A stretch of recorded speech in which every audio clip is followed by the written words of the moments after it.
সাঈদ ইবনে মুসাইয়িব বলেন 40 বছর আমি মসজিদের পয়লা কাতারে বসে মুয়াজ্জিনের আজান শুনেছি। তার মানে হলো 40 বছর লাগাতার তিনি আজানের আগে মসজিদে প্রবেশ করেছেন। ওনাকে বলা হয়েছে আজানের আগে কেন মসজিদে আসেন, এটাকে বলে তাকওয়াল্লাহ। উনি বলেন এজন্যে আজানের আগে মসজিদে এসে বসে থাকি, ময়দানে মাহশরে মহান আল্লাহ আদালতে কিবরিয়াতে যদি আমায় জিজ্ঞেস করে সাঈদ আমার ঘরে আমার কদমে সেজদা দিতে মুয়াজ্জিন দিয়ে ডেকে ডেকে তোমায় কেন আনা লাগতো? ভরপুর মজলিসে ময়দানে মাহশরে কাহার আল জালালের সামনে এর উত্তর আমি কি দিব? এই ভয়ে আজানের আগে 40 বছর মসজিদে হাজিরা দিই। 40 বছর আজানের আগে মসজিদে হাজিরা দিয়েছেন। আরো শোনেন, ইকামতে সালাত কাকে বলে? ইকামতে সালাত কি খালি সমাজে নামাজ সবাইকে নামাজি বানানো এটা ইকামতে সালাত না। ইকামতে সালাত হলো নিজের নামাজকে এমন ভাবে পড়া যেন আমার কোন ত্রুটির কারণে আমার নামাজ অস্তিত্বহীন না হয়ে যায়। কারণ হাদিসে আছে কিছু মানুষের নামাজ অস্তিত্বহীন হয়ে যাবে, চেহারায় ছুঁড়ে মারা হবে। ইকামতে সালাতের বহু দিকের একটা দিক হলো মাসাইলে সালাতকে গুরুত্বের সাথে হিফাজত করা, একটা সুন্নতের হিফাজত করা। সাঈদ ইবনে মুসাইয়িব যে নামাজ পড়েছেন তিনি একটা সুন্নতের হিফাজত কেমন করেছেন উনি বলেন যে 40 বছর আল্লাহর শুকর আমি নামাজ পড়েছি, আমার নজর সেজদার জায়গায় ছিল। 40 বছরের ভেতরে নামাজরত দাঁড়ানো অবস্থায় আমার নজর কখনো আমার সামনে দাঁড়ানো মানুষের পিঠের উপরে পড়ে নাই। আল্লাহু আকবার কাবীর। কি গুরুত্বটা কোন পর্যায়ের? তার মানে হলো নামাজের মধ্যে চোখের একটা সুন্নত আছে না? চোখের সুন্নতের একটা বর্ণনা শুনেন। একটা সুন্নতের অনেক দাম। ওমাইয়াতি আল্লাহ ওয়ার রাসূল ফাউলাইকা মাআল্লাযিনা আনআমা আল্লাহু আলাইহিম মিনান নাবিয়্যিন ওয়াস সিদ্দীকিন ওয়াস শুহাদাই ওয়াস সালিহিন। বিনা হিসাব জান্নাতীদের সাথে জান্নাতে থাকা যাবে সুন্নতের আমলের বরকতে। আর আমি তিলাওয়াতকৃত আয়াতের শেষে আছে, আমার তিলাওয়াতকৃত আয়াতের শেষে আছে ওমাইয়াতি আল্লাহ ওয়ার রাসূলা ফাকাদ ফাযা ফাওজান আযীমা। যারা আল্লাহ আল্লাহর রাসূলের ইত্তিবা করবে, সুন্নতের ইত্তিবা করবে, তাদেরকে আল্লাহ তাআলা অনেক বড় পুরস্কার দান করবে, অনেক বড় পুরস্কার দান করবে। সাঈদ ইবনে মুসাইয়িব শুধু চোখের সুন্নতটার কত গুরুত্ব দিছে। চোখের সুন্নত কি? নামাজরত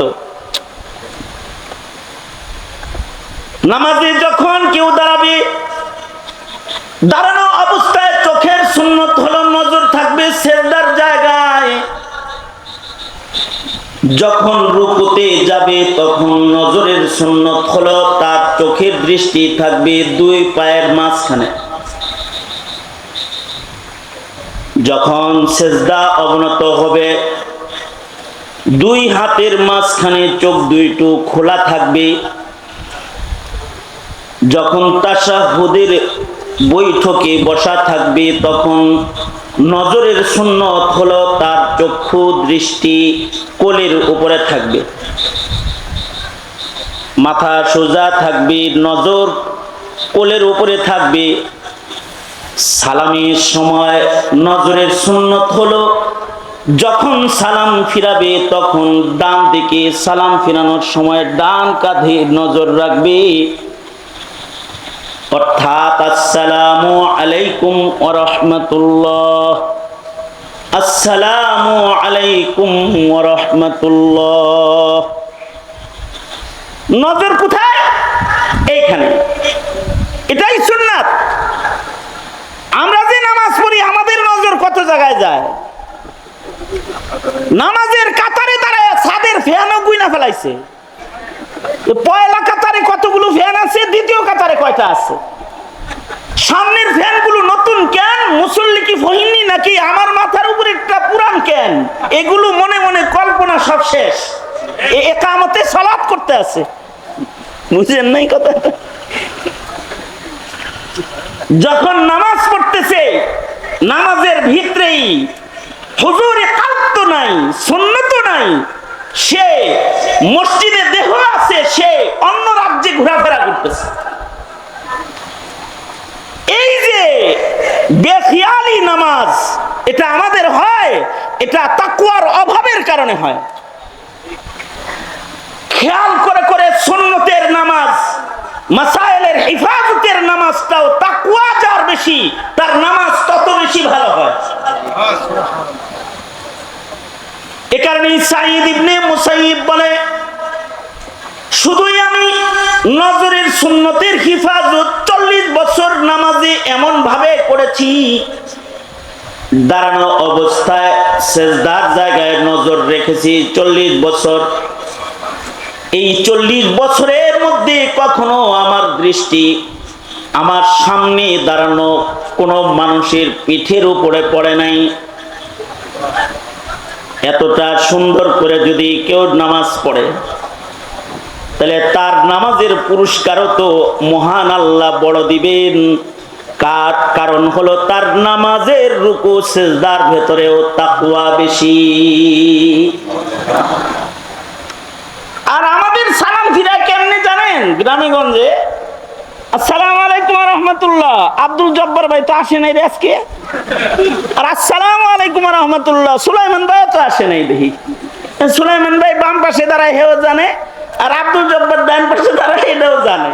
সালাম ফিরানোর সময় দুনো পাশে চেক করা শেষ করছে।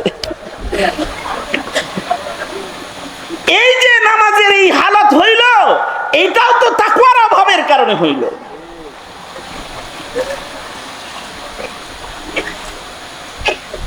সুতরাং ইয়া আইয়ুহাল্লাযীনা আমানুত্তাকুল্লাহ, হে ঈমানদাররা আল্লাহকে ভয় করো।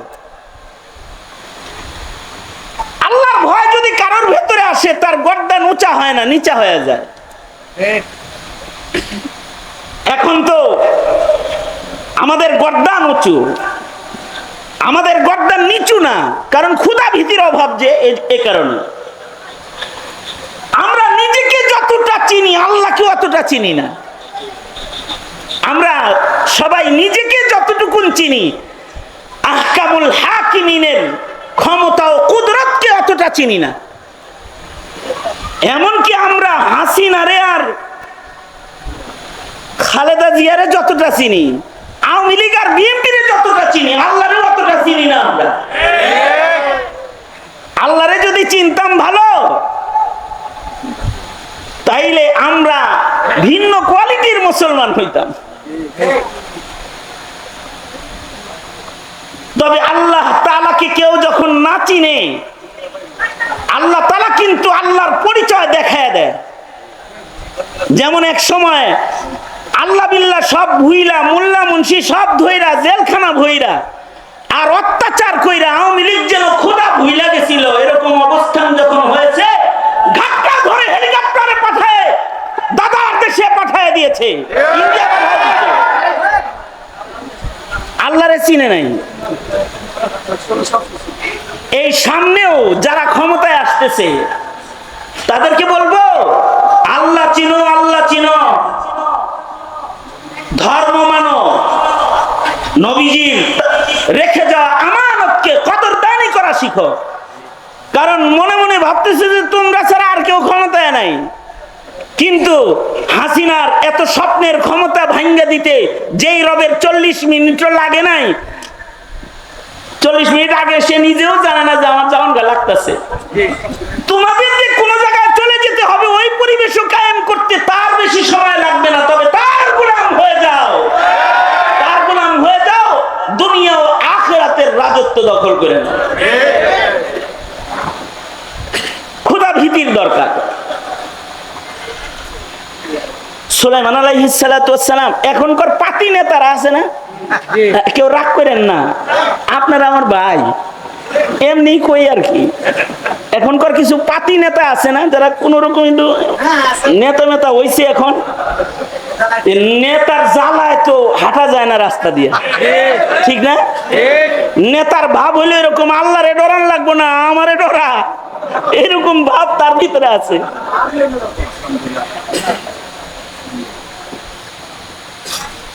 আঞ্চলিক একটা নেতা এইরকম, একদিন সে পলায়া ছিল, এখন বুক টান করে হাঁটে এখন, মানে হের কিন্তু কোনো ক্ষমতা নাই, তার উপরের কোন বসের পাওয়ারের জ্বালাই হের দাপটে এলাকা দিয়ে হাঁটতে পারবেন না আপনি। কারণ কি, খোদাভীতি নেই। আর সুলাইমান আলাইহিস সালাতু ওয়াস সালাম তাফসীরে রূহুল মাআনি ও রূহুল বায়ান সব জায়গায় এগুলো মওজুদ আছে, বিভিন্ন তাফসীরে, বিভিন্ন হাদিসের রিওয়ায়াতে। হযরত সুলাইমান আলাইহিস সালাতু ওয়াস সালাম একবার তখতে সুলাইমানিতে চইরা যাইতেছেন। সুলাইমান আলাইহিস সালাতু ওয়াস সালামের তখতে সুলাইমানি কত বড় ছিল, আর সুলাইমান আলাইহিস সালাতু ওয়াস সালামের রাজত্ব কত বড় ছিল, এই বিষয়ে আলোচনা করতে গেলে এইটা নিয়ে ঘুরুর ঘুরুর করতে হবে অনেক টাইম। তবে সারা দুনিয়ার রাজত্ব যারা করেছে তাদের ভেতরে হযরত সুলাইমান একজন, এবং উনার আল্লাহ প্রদত্ত মুজিজার ভেতরে একটা মুজিজা হলো সুলাইমান নবীর হেলিকপ্টারও লাগতো না, বিমানও লাগতো না। উনি কিন্তু তখতে সুলাইমানিতে চড়ে বসলে তখতে সুলাইমান আলাইহিস সালামকে নিয়ে সারা দুনিয়া সায়ের করত, সারা দুনিয়া ঘুরতো তখতে সুলাইমান। তো হযরত সুলাইমান আলাইহিস সালাতু ওয়াস সালাম একবার তখতে সুলাইমানিতে বসে কোন দিকে যাইতেছেন, নেতারা ভালো করে হইনেন, তখতে সুলাইমানিতে চড়ে যাইতেছেন একদিকে। এই তখতে সুলাইমানিতে চড়ে যখন যাচ্ছেন, তখতে সুলাইমানির ভিতরে হায় রে, ওই যে কি কাঠ যেন কয় যে উপরে খোলা থাকে, কি সান্ডব না, হ্যাঁ, সাত খোলা কাঠ যদি কারোর থাকে, আর যদি সে নেতা হয় আর হে যদি রাস্তা দিয়ে যায়, তখন সিটের উপরে দাঁড়ায় এরম এরম এরম করতে করতে যায় না, এরকম করতে করতে যায় না। তখতে সুলাইমানির তো ছাদ নাই, তখতে সুলাইমানিতে সুলাইমান নবী বসে আছেন, নিচে থেকে সবাই সুলাইমান নবীকে দেখতে চায়, সবাই তখতে সুলাইমানির দিকে তাকায়, কিন্তু সুলাইমান আলাইহিস সালাতু ওয়াস সালাম উনি আসামির মতো মাথাটা নিচে দিয়া চুপি চুপি বৈশা যায় সব সময়। হযরত সুলাইমানের মন্ত্রী পরিষদ যারা, তারা সুলাইমান নবীকে জিজ্ঞেস করলেন, পয়গম্বর সুলাইমান, তখতে সুলাইমানিতে বসে আপনি যান মাথাটা পর্যন্ত উঁচা করেন না, আর হেমিয়ার নেতা দেখে মোটর সাইকেলে বসে, তাই তার ধাক্কার চোটে কেউ রাস্তায় থাকতে পারে না। আর তখতে সুলাইমানিতে সুলাইমান আলাইহিস সালাতু ওয়াস সালাম বসেছেন, মাথা নিচের দিকে দিয়ে বসে আছেন। মন্ত্রী পরিষদ বলে, সুলাইমান মাথা নিচের দিকে দিয়ে কেন বসে আছেন, মাথা কেন উঁচা করেন না, এভাবে জড় সড় হয়ে বসেছেন কেন? হযরত সুলাইমান বলে, সারা দুনিয়ার বাদশাহী মহান আল্লাহ আমাকে দান করেছে, কিন্তু আমাকে এই বিনয় আর নম্রতা একটা পিপিলিকায় শিক্ষা দিয়েছে। আমার এই বিনয় আমি শিক্ষা গ্রহণ করেছি একটা পিপিলিকার কাছ থেকে। আল্লামানি নামলাতুন, একটা পিঁপড়ায় আমাকে মাথা নত করা শিখাইছে। কেমনে? ওই যে পিপিলিকার সাথে আমি কথা বলতেছিলাম, সুলাইমান নবী পিঁপড়ার সাথে কথা বলতেন, পিপিলিকার কথা বুঝতেন, এমনকি মন্তকাত্তায়ের পশু পাখির ভাষা আল্লাহ পয়গম্বর সুলাইমানকে শিক্ষা দিয়েছিলেন। সূরা নামল, সুলাইমান নবীও পিপিলিকার কথার দলিল বহন করে, ইতিহাস বর্ণনা করে মহান আল্লাহ উম্মতে মুসলিমাকে সূরা নামল দান করেছেন। পিঁপড়ার সাথে কথা বলতেন। সুলাইমান আলাইহিস সালাতু ওয়াস সালাম ইনস ও জিনের বাদশা ছিলেন, পাখির সাথেও কথা বলতেন, এমনকি পাখির কথা বুঝতেন। আমরা কি পাখির কথা বুঝি? হ্যাঁ, স্যার হইছেন কে লাগে যিনি বুঝেন, কথা কর না, বুঝেন পাখির কথা? আমরা তো পাখির কথা বুঝি না, কিন্তু সুলাইমান আলাইহিস সালাতু ওয়াস সালাম পাখির কথাও বুঝতেন। একবার সুলাইমান আলাইহিস সালাতু ওয়াস সালাম রাস্তা দিয়ে যাইতেছেন, তো দেখে গাছের ডালে বসে বসে এক পুরুষ পাখি এক মহিলা পাখির সাথে প্রেম করতেছে।